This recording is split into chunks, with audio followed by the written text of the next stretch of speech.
Alright, in one video, hopefully I don't have to split it up, but if I do, it's because I'm changing angles.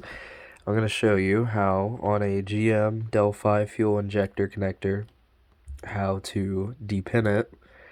I've already gotten two over here. This one I tried to do the first video on, but I didn't really know what I was saying, so I kept switching it up. But the reason you see tape on them is so I can remember which one is my negative. So, the first thing you need to know about these is no matter the color of the wire, the one on the right next to your locking tab is always the negative. I'm definitely trying to remember that because this one, it's green and red. You know, the red's negative, but then on the next one, it has two. Oh, let me see if I can get it on the video. Or not, you know. Maybe I don't need to. Maybe it's just you gotta take my word for it. Okay, they're both red. Compared to green and red. What does that mean? No clue. All I know is this was my negative. And I need to remember that. I may not even be keeping these pins by the end of it, because instead of just replacing the connectors, I'm switching to EV6s from the Delphis. So I may be completely getting rid of the pins altogether. I don't know.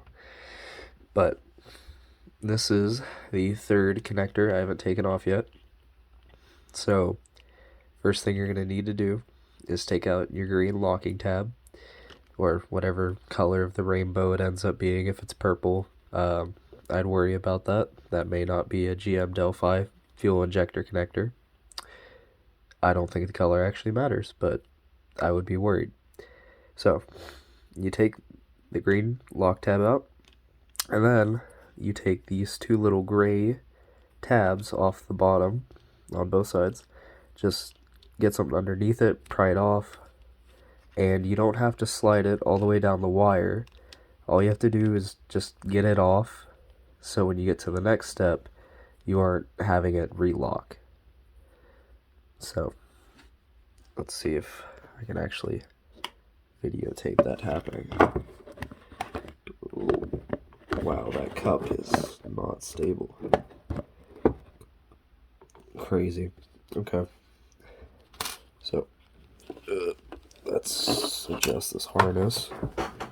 So, you know, maybe facing into the light isn't the best angle if I'm trying to, like, actually see something. Okay, the tape holder works better than the cup. Good to know. Anyway, back to it. Green locking tab. Taking out is just yanking it.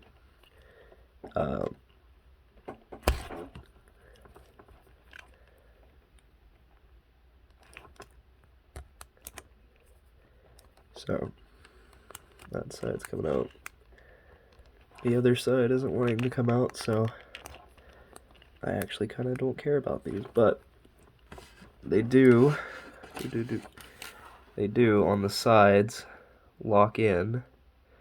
So I know you definitely cannot see that with this video quality since it wants to focus on the cranberry bottle, but little connectors on the side, or not connectors, holders on the side. So you gotta push it. Easiest way to take it out, push in the edge and then pull down, and that way you definitely won't be breaking anything. But after that, just one really good yank. See, it's still all in one piece, everything you need if you're putting it back in. Then after that, you grab your pry tool. Whoop. You would hook it underneath. Oh, almost. There you go. And that's that side. For this side, oh my god. See, I'm actually holding this with my right arm completely at like a 90-degree angle upwards. Just trying to show this off on the video.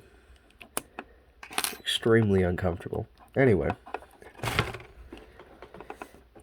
So, that's that taken off. The next step that you need to worry about Let's zoom in on it and get some good lighting.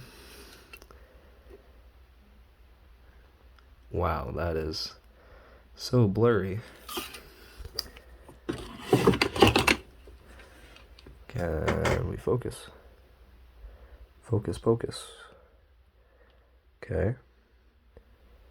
There we go. So, on the side of the pins, you will see these little slots with little metal shims in it, and it is the same on both sides. So, all you need to do for these is you don't have to push anything in the top, so you don't have to worry about ruining anything. With these, all you have to do, let me line myself up once again after I grab my tool. And locating, there it is. So, for this, all you'd have to do, oh gosh, cannot hold it. Oh, easy way to say it is you want to get your tool in there, and you know what, I'll just demonstrate the concept. So, that's not the focal point here. What is this? So, what you want to do is get your tool is to get your camera to focus on it so you can show people what you're even talking about. Anyway, you probably have the idea. You get your little tool in there, and you want to push. This one's too big. That's too big. Okay. This one is kind of a smaller one. I'd give it like maybe 3 thou thick. No, way thicker. Not thou. 30 thou. I don't know. Don't take me, I'm not a machinist. I just take readings all day long. Anyway, push it in there. Angle it from the top down. And push it in. And you'll hear it click a little, maybe. It kind of sounds like you just popped your back or snapped someone's neck.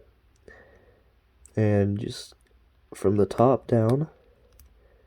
And you will physically see it recess when you get it in there. You hear that click. There you go. And once you've heard all those clicks, you've got everything unhooked. From there, all you have to do is just grab your wires, grab the plastic, and bam. Focus. Focus, focus. There you go. And there's your pins. So, as I said, you don't need to worry about scratching them when you do that.